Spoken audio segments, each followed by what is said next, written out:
Stage separation confirmed. Dragon, separation confirmed.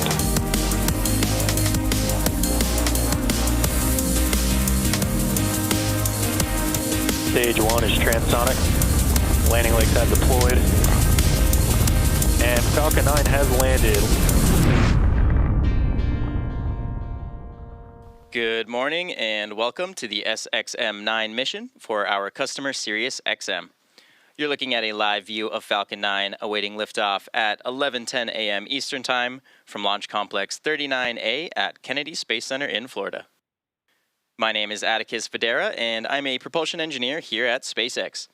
Today we will be delivering the SXM Geostationary communication satellite to a geosynchronous transfer orbit. This will be SpaceX's third launch so far for SiriusXM, and SXM-9 is the latest high-power satellite to join SiriusXM's fleet. Today's satellite will help provide continuous and reliable delivery of SiriusXM's audio entertainment and information services to consumers in the United States, Canada, and the Caribbean. Today's launch will be the 19th flight for the Falcon 9 first stage booster. Supporting this mission, and this booster previously launched NASA's CRS-26 cargo resupply mission, OneWeb Launch 16, Intelsat IS-40E, O3b mPOWER, Ovzon 3, Eutelsat 36D, Turksat 6A, Maxar 2, as well as 10 Starlink missions. After stage separation, this first stage will return to Just Read the Instructions Droneship, currently stationed in the Atlantic Ocean. Now we're at just about T-minus 9 minutes here, and we are looking good for an on-time liftoff. The vehicle is healthy, the range is ready to support, and weather is looking great. We are reporting a minimal possibility of weather-related launch constraints. So for now, while we wait for liftoff, let's take a moment to meet the vehicle that will be taking SXM-9 to orbit today. The two-stage Falcon 9 vehicle on your screen stands just about 229 feet tall. When it's fully fueled, it'll hold just over 1 million pounds of propellant, and we began loading those propellants on both stages of the vehicle at just about T-minus 35 minutes. SXM-9 is safely enclosed inside of that 17-foot diameter payload fairing, and that's the top portion or the nose of the rocket you can see there on your screen. This fairing is made of a carbon composite material, and the fairing protects the satellite on its way to orbit. The fairing is made up of two halves, and they are jettisoned approximately 3 minutes into flight. For today's mission, one of the fairing halves is flight-proven, flying for its 5th time, and the other half is also actually flight-proven, flying for its 3rd time today. Both sides of this fairing will be recovered after today's flight by our fairing recovery ship, Bob. Below that payload fairing, we do have the second stage, and this is the part of the rocket that will take our payload to its destination orbit. The second stage will ignite its single Merlin vacuum, or MVAC engine, just about 2.5 minutes into flight, and then we do relight that engine a second time before we deploy the satellite.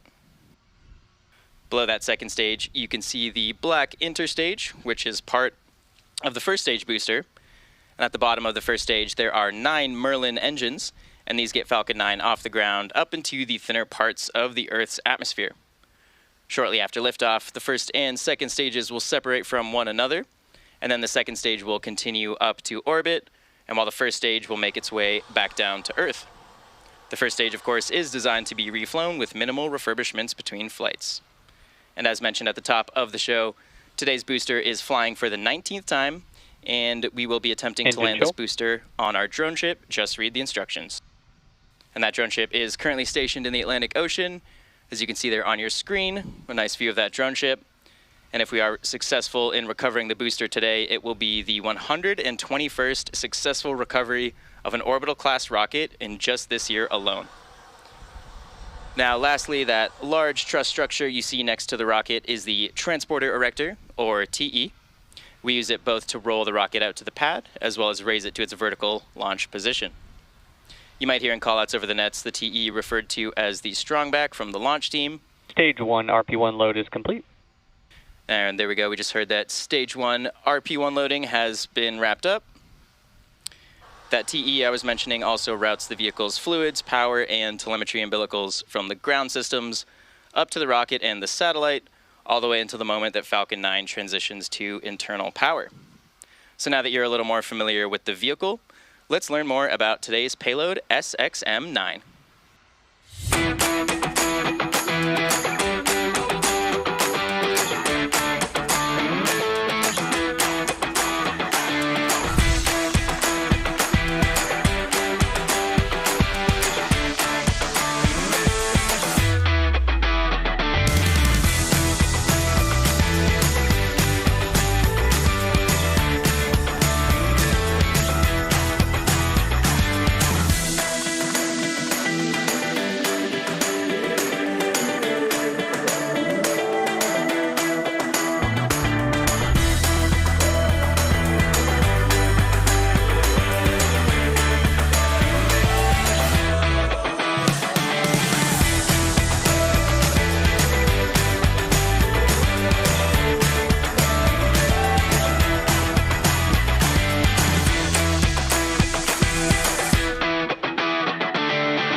are now just at about T-minus 5 minutes from liftoff of Falcon 9 from Launch Complex 39A at Kennedy Space Center.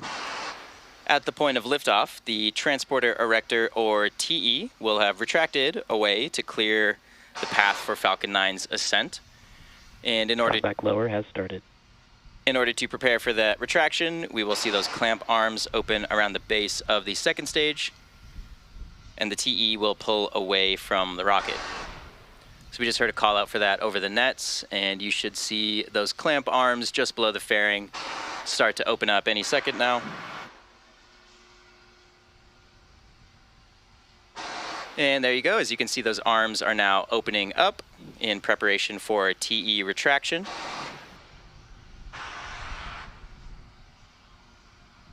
So up until this point, the TE has been supporting the weight of the vehicle, but now that the vehicle is pressurized and mostly full of propellant, it can stand on its own weight.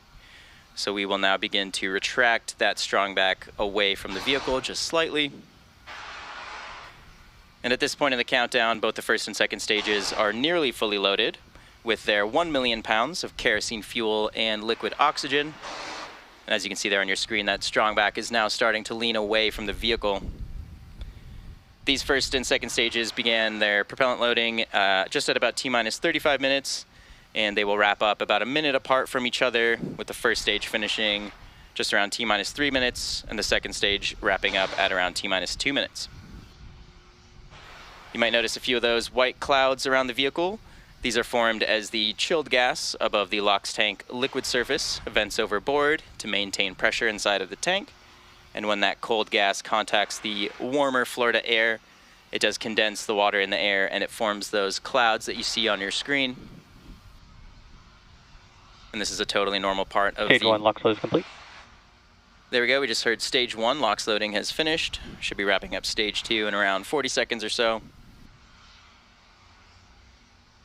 Weather looking really nice here in Florida, mostly clear skies. Teams not reporting any blockers to launch at this point. Now coming up next at T-minus 60 seconds, Falcon 9 will enter the startup phase. And this means the rocket's autonomous internal flight computers have taken over control of the launch countdown. Should be wrapping up liquid oxygen loading on the second stage any second now. Stage 2 LOX load is complete. And there we go. With that call out, we are now fully loaded with RP1 and liquid oxygen. So next up is startup, and then after startup, inside of T-minus 2 seconds, we do light those Merlin M1D engines for liftoff. So far, the payload continues to be healthy. Falcon 9 team is tracking no issues on the rocket at this time.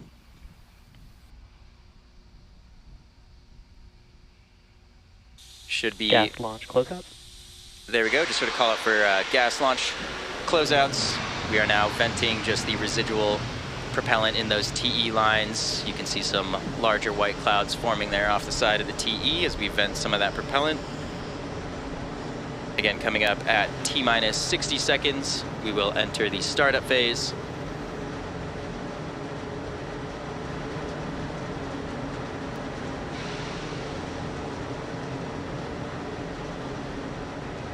Falcon 9 is in startup. So with that, the Falcon 9's internal flight computers have now taken control of the launch countdown. We're just waiting for our final go from our launch director, and then we will be heading to space. Launch directors go for launch. Great news there. No blockers to liftoff. We should be lifting off in just around 35 seconds. So let's listen in for that.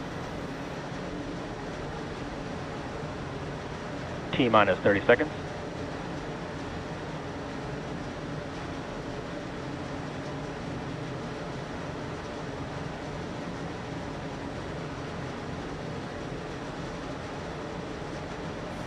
$15 seconds. T-minus 10, 9, 8, 7, 6, 5, 4, 3, 2, 1. Ignition. And liftoff. Go SpaceX, go SiriusXM. Keep on pitching that range.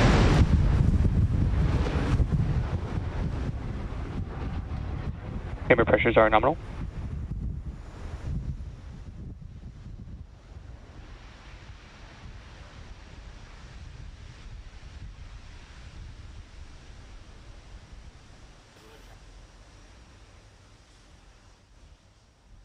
T plus 30 seconds into flight. We're getting some beautiful views from the vehicle here. Falcon 9 has successfully lifted off from Launch Complex 39A. You can see Power and telemetry are nominal. Kennedy Space Center below the vehicle. And again, we are carrying SXM-9 to orbit today. As you might notice, the vehicle is tilting over horizontally, and this is Falcon 9 is supersonic. This is a maneuver known as a gravity turn. Coming up on max Q here in just a couple seconds. Max Q.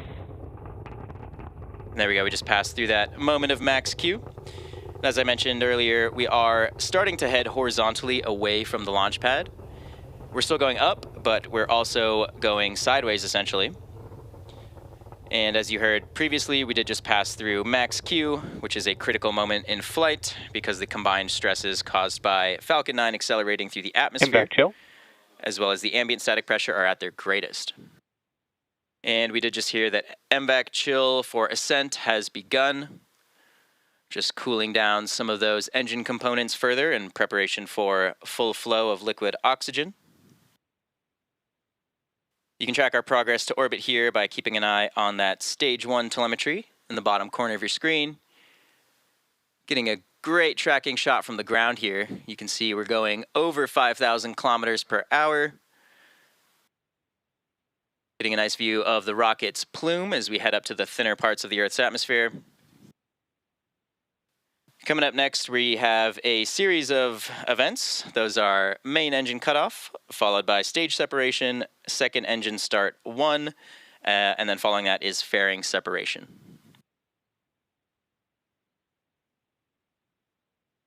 main engine cutoff. Stage separation confirmed.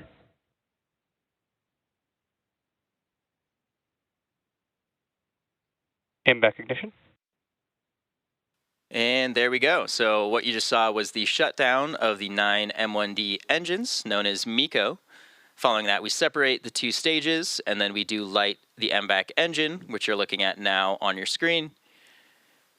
Meanwhile, the first stage you can now see on the left side of your screen is going to flip its orientation in preparation to re-enter the Earth's atmosphere in an attempted landing on our drone ship out in the Atlantic Ocean. So as you can see with the MVAC engine lit on the right side of your screen, we're now accelerating our way into orbit. First stage on the left side of your screen is in a coast phase. Fairing separation confirmed. And there go those 2 fairing halves. We're now exposing the SXM-9 payload to the vacuum of space.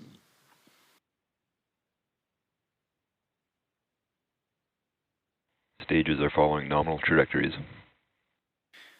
Great news there. Both stages are on their planned trajectory. You can see now in the telemetry for the first stage, we're starting to slow down as we reach the peak of the first stage's trajectory. You should start to see the altitude start to decrease as the vehicle heads back down towards Earth.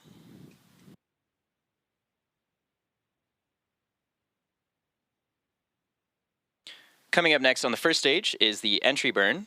And for this burn, we do relight 3 of the M1D engines, starting with the center E9, followed shortly after that by the E1 and E5 engines.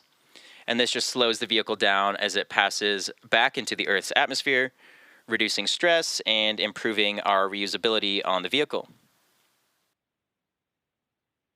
During this entry burn, Falcon 9 is decelerating by firing its Merlin engines, but we're still moving really fast towards the Earth.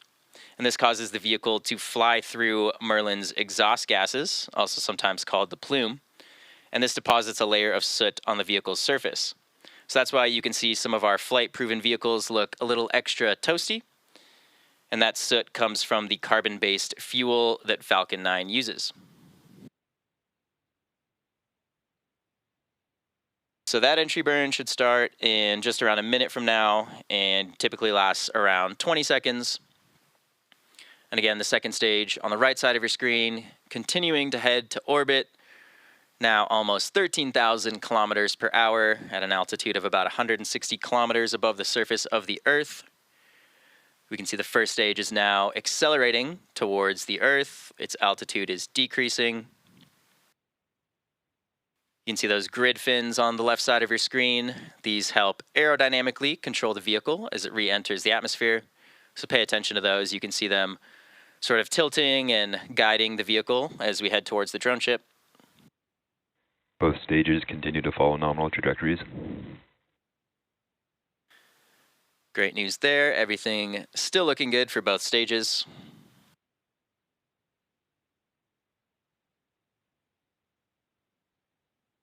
Coming up shortly on that entry burn, so pay attention to the left side of your screen as well as that telemetry. Stage 1 entry burn startup.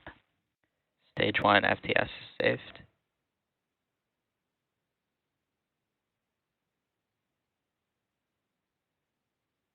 So we are now currently in the middle of the entry burn. You can see we are rapidly slowing down that first stage.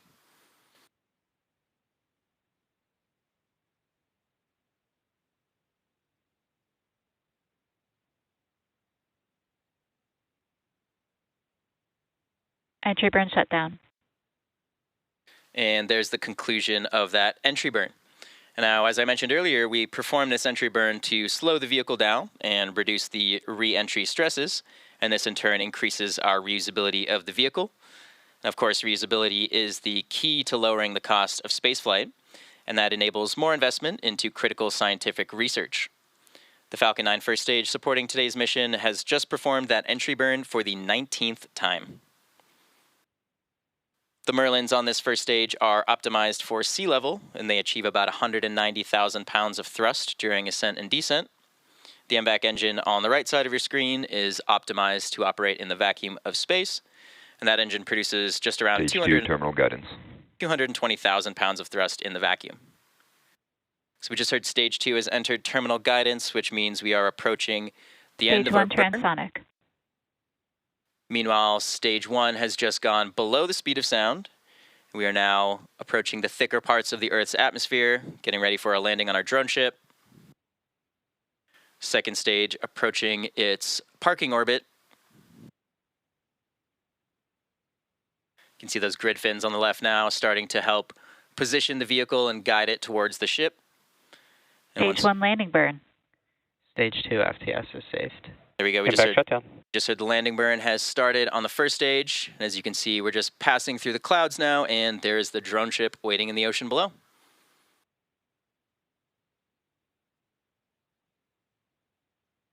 Nominal orbit insertion. Landing leg deploy.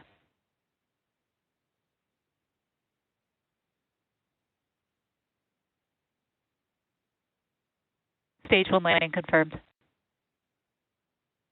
And there you have it. That landing marks SpaceX's 380th successful recovery of an orbital class rocket, including the first stage landings for both Falcon 9 and Falcon Heavy.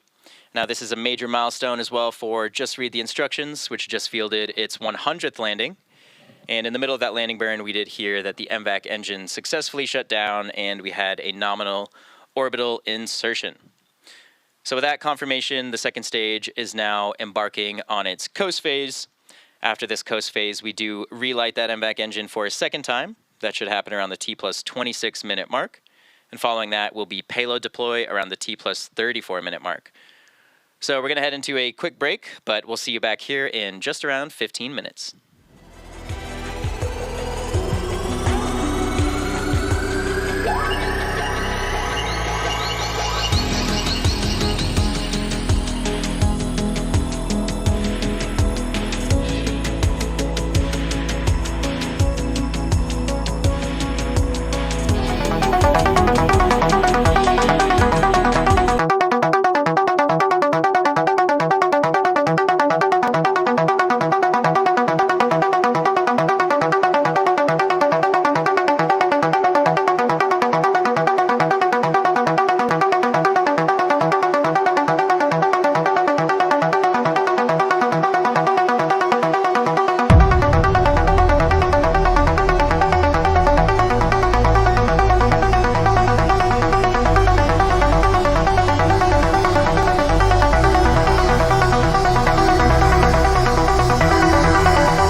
did also recover the first stage on our drone ship, and this marks its 19th landing overall. As you can see on your screen, we are just moments away from the second ignition of the MVAC engine on the second stage, and this will carry the SXM-9 payload into the orbit needed to deploy the satellite. The burn will be followed by shutdown of the MVAC, also known as Second Engine Cutoff 2, or SECO 2. As you can see on your screen, we are now chilling the engine in preparation for that burn. The burn should happen in just around 30 seconds and should be about a minute-long burn. Now again, we're currently in what's known as a parking orbit, which is a circular orbit. And today's mission is known as a Geosynchronous Transfer Orbit mission. So that is what we are going to achieve after this burn here, coming up in a few seconds. MVAC ignition. There you go. As you can see, we did just light that MVAC engine. You can see in the telemetry, we are now rapidly increasing our speed. This burn should last just around a minute or so.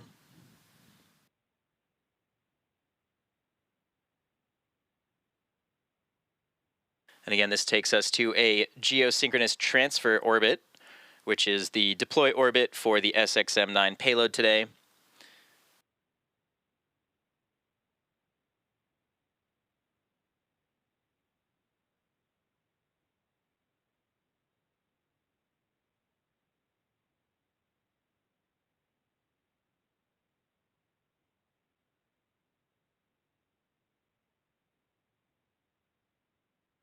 MVAC shutdown.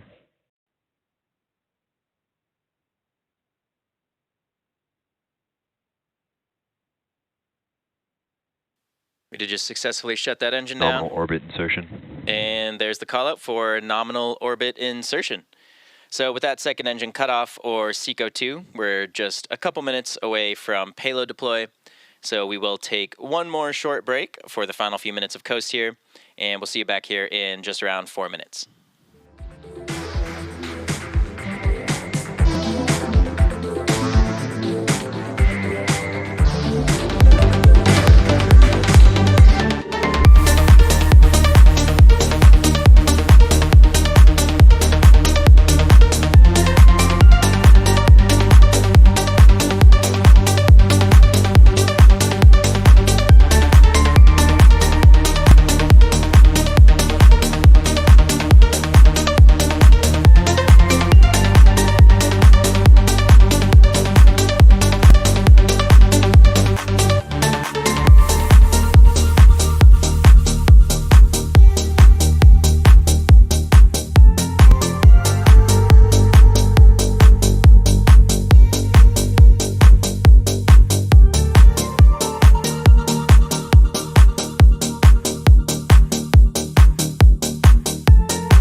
As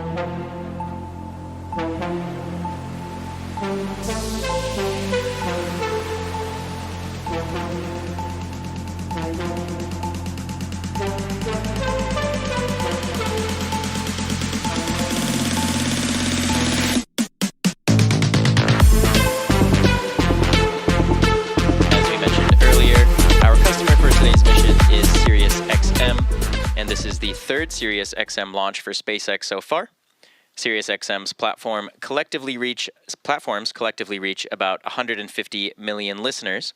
The SXM-9 satellite is based on Maxar's proven 1300 class platform, and the satellite was built at Maxar's facility in Palo Alto, California.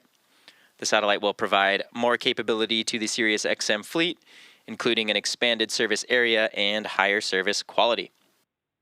Beautiful day, beautiful views here from the second stage in orbit as we are preparing to deploy the SXM-9 satellite. SXM-9 is 27 feet tall and over 100 feet long when the solar arrays are deployed. The satellite also features a large unfurlable S-band reflector, and this broadcasts audio and data signals to users on the ground. As I mentioned, there are more than 150 million SiriusXM-equipped vehicles on the road today, and these rely on SiriusXM's proprietary satellite network, which is also a key delivery mechanism for the company's 360L platform. SiriusXM also offers a suite of satellite-delivered marine and aviation services, and these provide pilots and boaters with important weather data and information directly to their cockpits. Getting a great view of the payload here in space on your screen. As you can see, we are now in the deploy orbit, traveling over 32,000 kilometers per hour. You can see our altitude is also increasing. Should be coming up on that payload deploy in just around 30 seconds.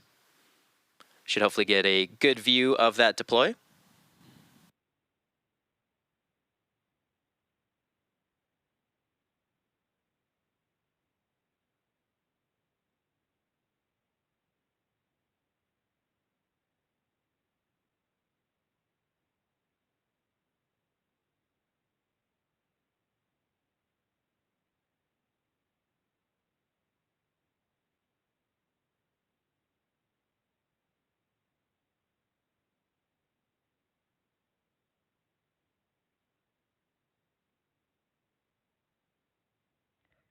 SiriusXM-9 payload deploy confirmed. And there's that call out, and as you can see, the SXM-9 payload was just successfully deployed, now heading off into space for its mission. So with that, that will wrap up our coverage for today. Thank you all so much for joining us for SpaceX's 123rd successful launch of 2024, and Payload deploy confirmed. And as well as our 418th overall successful launch. All of us here at SpaceX want to give a big thank you to our customer, SiriusXM, for entrusting us with today's mission. We also want to give a shout out to the Eastern Range and Federal Aviation Administration for supporting today's launch. And of course, as always, thank you to you, all of our viewers, for tuning in and for your continued support. Remember to follow at SpaceX on X for launch updates. Thank you all so much, and we'll see you again soon.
Thank you.